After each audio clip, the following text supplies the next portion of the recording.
que aussi ces leaders politiques-là sont dépassés. 30 ans, 40 ans, il y a un certain dynamisme qui évolue sur la scène politique. C'est important de penser aussi à cela au regard des exigences même des populations qui n'y croient plus véritablement beaucoup parce que c'est devenu, comme je disais tout à l'heure, un culte de la personnalité. Non, mais si nous voulons voir au niveau de...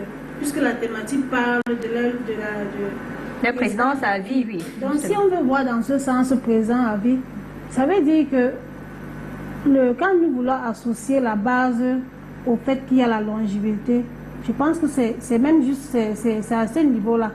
La base, comme je l'ai dit tout à l'heure, la base reconnaît en son leader une capacité, un charisme, une fierté de le voir comme la personne qui projette vers l'avenir politique. Mais il y a des personnes à l'intérieur qui sont combattues quand elles veulent soulever la tête de l'eau pour pouvoir mettre une candidature pour challenger ces leaders qui sont en place depuis une trentaine d'années. Et il y a une chose, tu ne peux pas vouloir challenger sans avoir fait les classes. Il y a ce qu'on appelle les classes en politique. L'éducation politique est quelque chose de très fondamental dans nos partis politiques que les gens jusqu'à aujourd'hui, d'après moi, n'ont pas encore compris. Quand tu as fait tes classes en politique, je ne pense pas que les frustrations internes peuvent t'empêcher de postuler où tu veux. Les frustrations ne peuvent pas t'empêcher si tu as étape par étape fait les gens ont des ambitions. Et quand tu as donc des ambitions, il faut ménager tes ambitions. Tu dois ménager tes ambitions. Tu dois associer avec toi des forces qui peuvent te permettre d'atteindre l'objectif.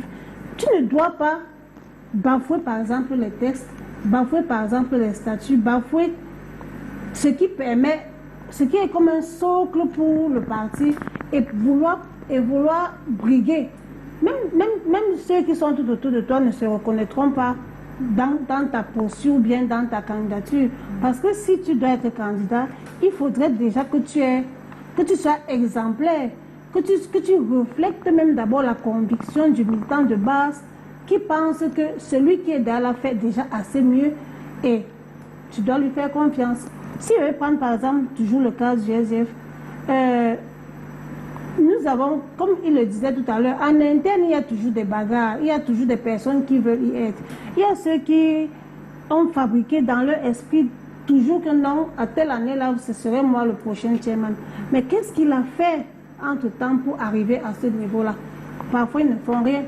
Ils font des petits jeux internes sans toutefois aller strict sur ce que la base ou bien l'objectif même du parti.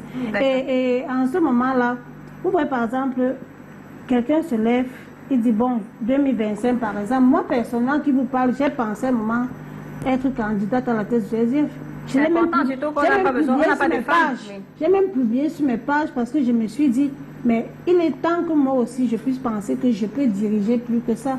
Et c'est une vision.